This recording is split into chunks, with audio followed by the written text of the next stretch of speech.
Sijal, Salim. Thank you, Patrick. Yes. My question is about HIV prevalence.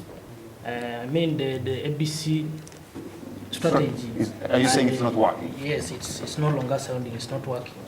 And I'm seeing a lot of pornography. The younger generation is exposed to... Ambassador Chema, you have heard from Salim. In fact, you are a consultant in international affairs. Probably you understand this. Yes, you're right. In addition, my father was... It's a global problem. It's a global problem. Mm-hmm.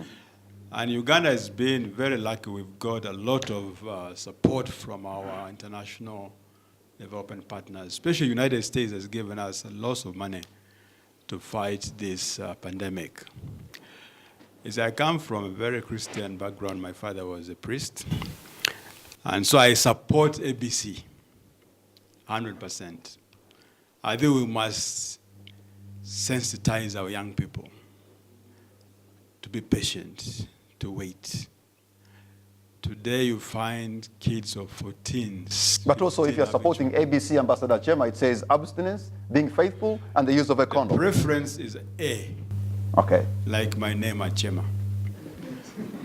Abstinence is the best solution.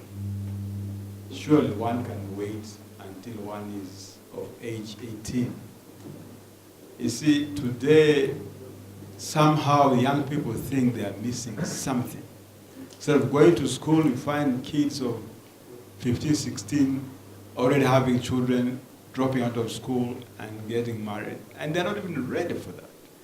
So we must sensitize our people. You see, there was a time when people thought, when Uganda was being praised that AIDS prevalence was going down, somehow people thought the problem has been solved. There are people who now think there's a cure for AIDS. You see, these drugs which people are using, there are a lot of people who have AIDS and who are using these drugs, and they look normal. They just look like another person. And unfortunately, many of them don't tell their partners that actually they're HIV positive, which is so dishonest. We must stick to the ABC, especially the A.